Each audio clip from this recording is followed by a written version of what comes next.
शांति।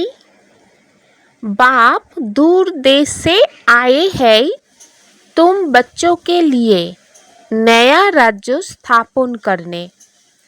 तुम अभी स्वर्ग के लायक बन रहे हो। মিঠা বাবা তোমাদের জন্য দূর দেশ থেকে এসেছে নতুন রাজ্য স্থাপন করার জন্য। তোমরা বাচ্চারা এখন স্বর্গের উপযুক্ত হয়ে উঠছ। जिन बच्चों का शिव बाबा में अटूट निश्चय है उनकी निशानी क्या होगी। বাবা বলেন যে বাচ্চাদের শিব বাবার প্রতি অটুট নিশ্চয় রয়েছে তাদের লক্ষণ বা নিশানি কি হবে। अहो आँख बंद करके बाबा की श्रीमत पर चलते रहेंगे। जो आज्ञा मिले कभी ख्याल भी नहीं आएगा कि इसमें कुछ नुकसान ना हो जाए, क्योंकि ऐसे निश्चय बुद्धि बच्चों का रेस्पॉन्सिबल बाप है। उन्हें निश्चय का बल मिल जाता है। अवस्था अडोल और अचल हो जाती है। बाबा बोलें निश्चय बाচ্চাদের লক্ষণ তারা চোখ বন্ধ করে বাবার দেয়া শ্রীমতেই চলতে থাকবে। প্রাপ্ত আজ্ঞা অনুসারেই কখনো ভাবনাতেই আসে না যে যদি কোনো ক্ষতি হয়ে যায়, কেননা এমন নিশ্চয় যাদের আছে সেই সব বাচ্চাদের প্রতি রেসপন্সিবল হলেন স্বয়ং পরমাত্মা বাবা। এই নিশ্চয়ের বল তারা পেয়ে যায়, তাদের স্থিতি অবিচল অডল হয়ে যায়। পরমাত্মা বাবাকেই বলা হয়েছে তুমিই মাতা তুমিই পিতা। তো এটা হলো পরমাত্মা বাবার মহিমা, যাকে পৃথিবীতে তোমরা বাচ্চারা ছাড়া আর কেউ জানে না।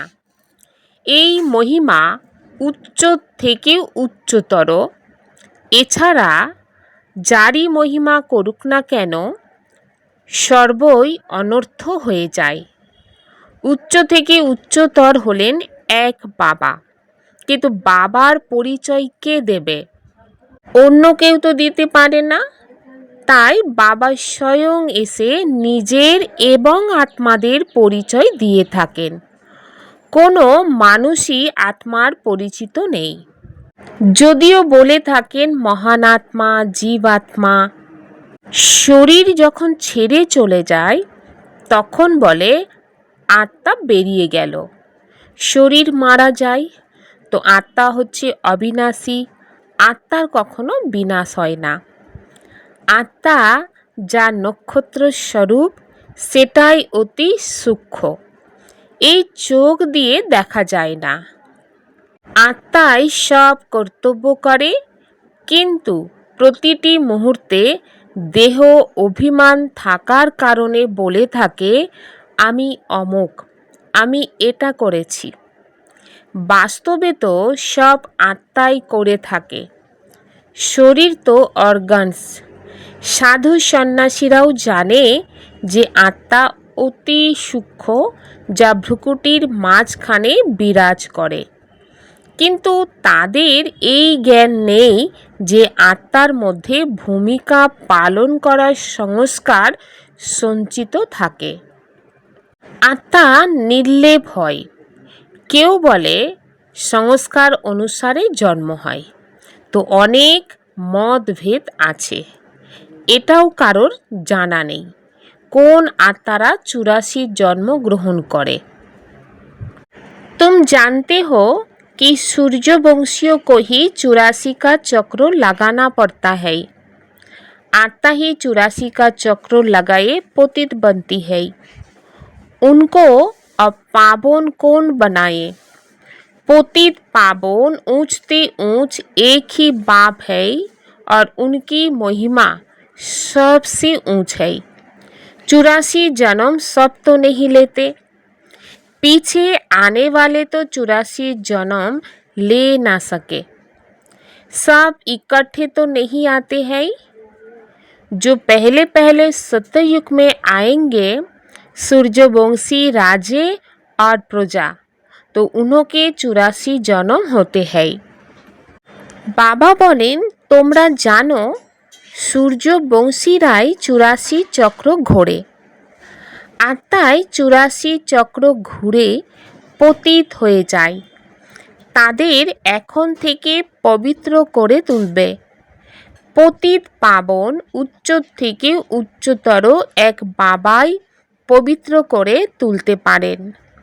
ওনার মহিমা সবচেয়ে উচ্চ। 84 জন্ম সবাই তো নেবে না। যারা পরে আসবে তারা তো 84 জন্ম নিতে পারবে না। সবাই একসাথে তো আসবেই না। যারা সর্বপ্রথম সত্যযুগে আসবে সূর্যবংশী রাজা এবং প্রজা, তারাই 84 জন্ম গ্রহণ করবে। পরে তো জনসংখ্যা বৃদ্ধি পেতে থাকে, তাই না? তারপর কারোর 83, কারোর 80টা জন্ম হয়। সত্যযুগে সম্পূর্ণ আয়ু হয় 150 বছরের। ওখানে কারোর মৃত্যু তাড়াতাড়ি হয় না। এসব বিষয়ে বাবা বসে বোঝান। এখন কেউই পরমপিতা পরমাত্মাকে জানে না।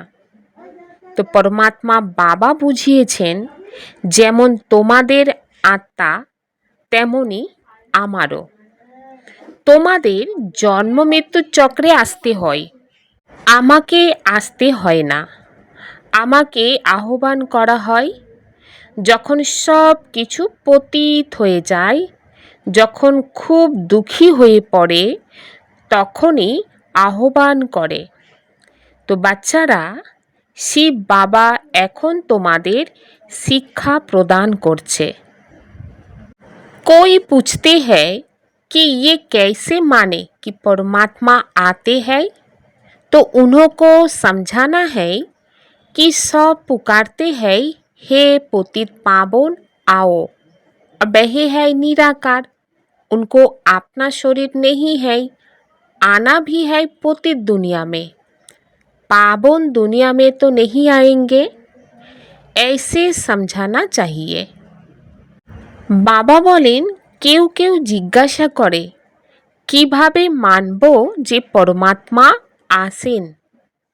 তো ওদের বোঝাতে হবে যে সবাই আহ্বান করে, বলে হে পতিত পাবন এসো। তো পরমাত্মা হলেন নিরাকার, ওনার নিজের শরীর নেই, আসেন এই পতিত দুনিয়াতে। পবিত্র দুনিয়াতে তো যাবে না, পতিত দুনিয়াতেই আসতে হয় পবিত্র করে তোলার জন্য। পবিত্র দুনিয়াতে ভগবানের আসার প্রয়োজন পড়ে না। এভাবে বোঝাতে হবে। এটাও বোঝাতে হবে পরমাত্মা বিন্দু স্বরূপ, এত সূক্ষ্ম, যেমন আত্মা ছোট, কিন্তু উনি হলেন মনুষ্য সৃষ্টির বীজরূপ এবং নলেজফুল। বাবা বলেন তোমরা আমাকে পরম পিতা পরমাত্মা বলে থাকো, আহ্বান করো যখন, তবে তো নিশ্চয়ই আসতে হবে।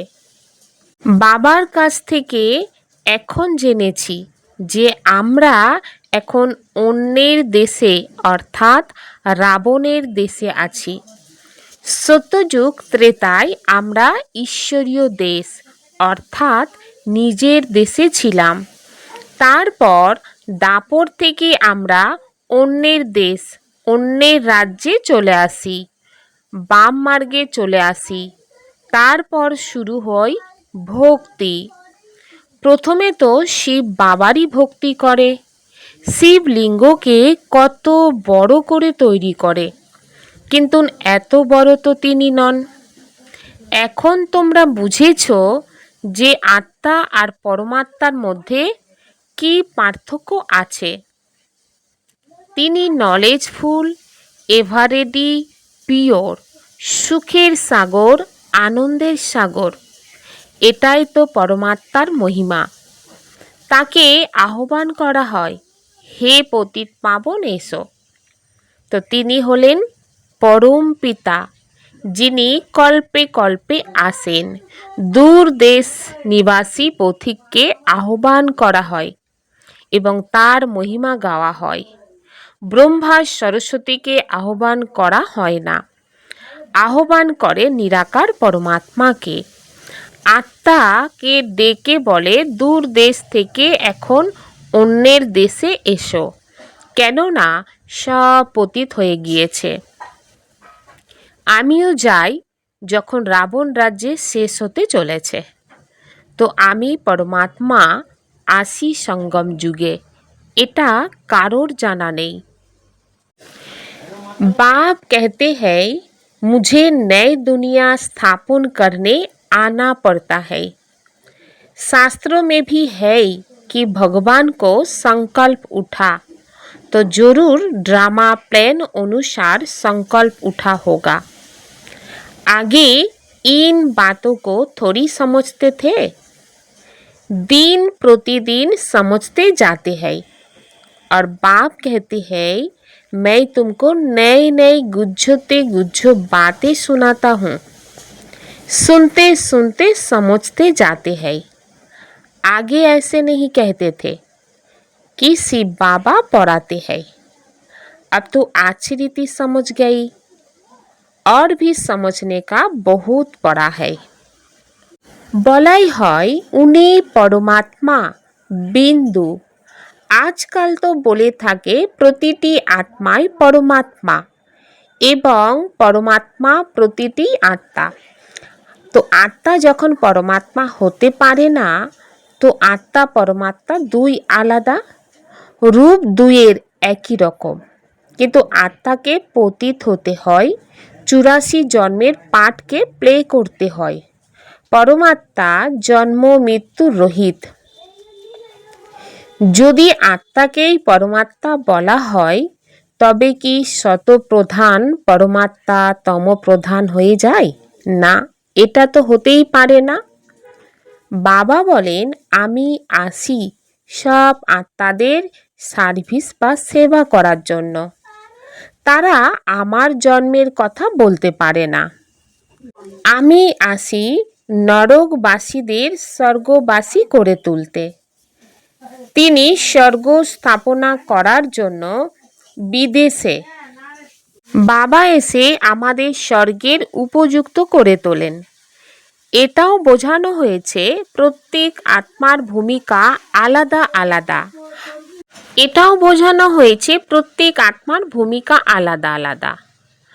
পরমাত্মা জন্ম মৃত্যু রহিত, অর্থাৎ জন্ম মৃত্যুর চক্রে আসে না।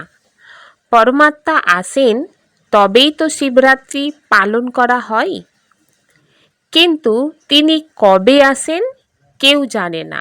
না জেনে এভাবেই শিব জয়ন্তী পালন করে থাকে। তিনি অবশ্যই সঙ্গমে আসেন স্বর্গ স্থাপনা করার জন্য, পতিতদের পবিত্র করে তোলার জন্য অবশ্যই সঙ্গমেই আসবেন। পাবন সৃষ্টি হলো স্বর্গ। আহ্বান করে বলে পতিত পাবন এসো।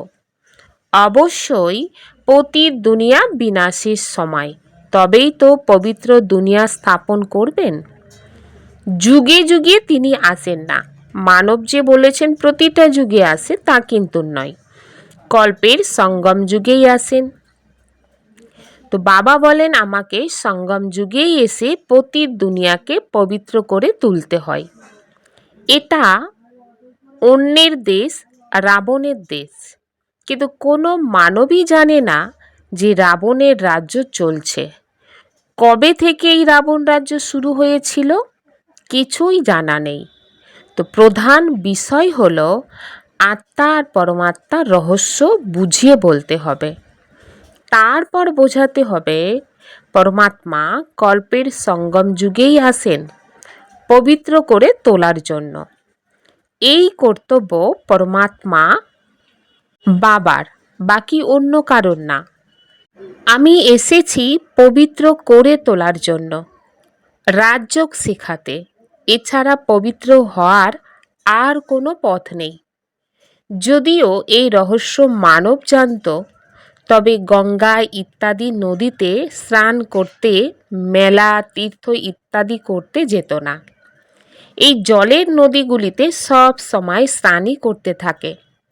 দাপর থেকে করে আসছে। মানব মনে করে গঙ্গায় ডুব দিলে পাপ নাশ হবে, কিন্তু কারোর পাপ নাশ হয় না। প্রথমে তাদের আত্মার পরমাত্মার রহস্য বুঝিয়ে বলো। আত্মারাই পরমাত্মার বাবাকে আহ্বান করে থাকে। তিনি নিরাকার, অর্গানস, অঙ্গ প্রত্যঙ্গ কর্মেন্দ্রিয় দ্বারাই আত্মা আহ্বান করে। ভক্তি করার পর ভগবানকে আসতেই হবে, এটাও ড্রামায় নির্ধারিত। বাবা বলেন, বাবাকে স্মরণ করলে তোমাদের অবস্থা আরও শক্তিশালী হবে। এর সাথে বিকর্ম বিনাশ হবে, শক্তি পাবে। যত বাবাকে স্মরণ করবে ততই শক্তির বৃদ্ধি হবে। যে বাচ্চারা শ্রীমতে চলে সেবা করবে সেই উচ্চ পদ পাবে। অনেকের মধ্যে ভীষণভাবে দেহের অভিমান থাকে। বাবাকে দেখো, সব বাচ্চাদের সাথে কত ভালোবাসার সাথে যোগাযোগ রেখে চলেন, সবার সাথে কথা বলেন। বাচ্চাদের জিজ্ঞাসা করেন, ভালোভাবে বসেছ, কোনো অসুবিধা হচ্ছে না তো? তো বাচ্চাদের প্রতি অসীম জগতের পিতার অধিক ভালোবাসা থাকে। যে বাচ্চা যত শ্রীমত অনুসারে চলে সেবা করে সেই অনুসারেই ভালোবাসা থাকে। শুধুমাত্র সেবাতেই লাভ আছে। সার্ভিসের জন্য অস্থি দিতে হয়, অর্থাৎ বাবা যেটাকে হাড্ডি হাড্ডি সেবা বলেন। বাচ্চারা যখন সার্ভিস করে তখন তারা হৃদয়ে বসে থাকে এবং প্রথম শ্রেণীর বাচ্চা হিসাবে পরিচিত লাভ করে। কিন্তু চলতে চলতে কারোর ওপরে গ্রহের প্রভাব বিস্তার করে, মায়ার মুখোমুখি হতে হয়। গ্রহের কারণে জ্ঞান ধারণ হয় না। কেউ আবার বিনা ক্লান্তিতে কর্ম দ্বারাই সেবা করতে থাকে। এর জন্য বাবা বলেন, তোমাদের কাজ হলো সকল আত্মাকে সুখধামের মালিক করে তোলা, কাউকে দুঃখ দেবে না। জ্ঞান না থাকার কারণে দুঃখ দিতে থাকে। যতই বোঝাও না কেন বুঝতেই চায় না। প্রথমে আত্মা আর পরমাত্মাকে বোঝাতে হবে। কিভাবে আত্মার মধ্যে 84 জন্মের পাঠ সঞ্চিত থাকে, যা অবিনাশী, যা কখনোই পরিবর্তন হবে না, ড্রামাতে ফিক্সড হয়ে আছে। এই দৃঢ় বিশ্বাস যাদের মধ্যে আছে তারা কখনোই টাল মাটাল হবে না, অর্থাৎ স্থিতি ওঠানামা করে না। অনেকেই নড়বড়ে হয়ে পড়ে। অন্তিমে যখন খড়ের গাদায় আগুন লাগবে তখনই দৃঢ় বিশ্বাসে অটল হবে। এখন অনেক যুক্তি সহকারে বোঝাতে হয়। ভালো ভালো বাচ্চারা নিরন্তর সার্ভিসের মধ্যেই থাকে, তারা হৃদয়েই বসে আছে। অনেকে খুব দ্রুত এগিয়ে যেতে থাকে, তারা অনেক পরিশ্রম করে। সার্ভিসের জন্য তাদের খুব আগ্রহ থাকে। যার মধ্যে যে গুণ রয়েছে তারা তা বর্ণন করে। सर्विस में हड्डियां देनी है, किसी भी बात में संशय नहीं उठाना है। सबको সার্ভিস से সুখ দেনা है দুঃখ नहीं। বাবা বলেন সার্ভিসের প্রতিটি অস্থি দিয়ে করতে হবে, কোনো বিষয়ে সংশয় থাকা উচিত নয়। সবাইকে সার্ভিসের মাধ্যমে সুখ দিতে হবে, দুঃখ নয়। निश्चय के बल से अपनी अवस्था को अडोल बनाना है। जो श्रीमत मिलती है उसमें कल्याण समाया हुआ है। क्योंकि रेस्पॉन्सिबल बाप है इसलिए फिक्र नहीं करना है। বাবা বলেন নিশ্চয়ই শক্তির দ্বারাই নিজের অবস্থাকে অটল বানাতে হবে।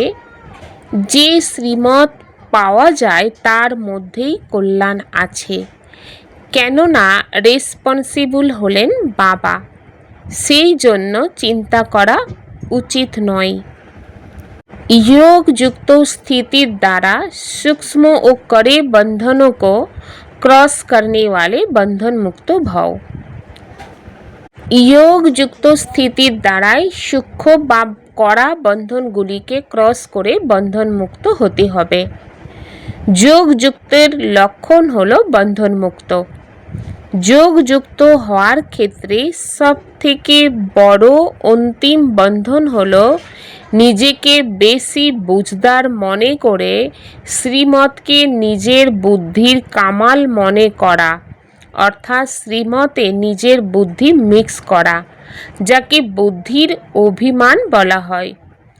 যখন কেউ কোনো দুর্বলতায় ইশারা দেয় বা খারাপ কাজ করে, যদি সেই সময় অল্প একটু ব্যর্থ সংকল্পও চলে, তো সেটাও হলো বন্ধন। যখন এই বন্ধনগুলিকে ক্রস করে হার জিত নিন্দা স্তুতিতে সমান স্থিতি বানাবে, তখন বলা হবে সম্পূর্ণ বন্ধন মুক্ত। पहले सोचना फिर करना यही জ্ঞানীতু আত্মা का गुण है। বাবা বলেন আগে ভাবো তারপর করো, এটাই হলো জ্ঞানীতু আত্মার গুণ। ওম শান্তি।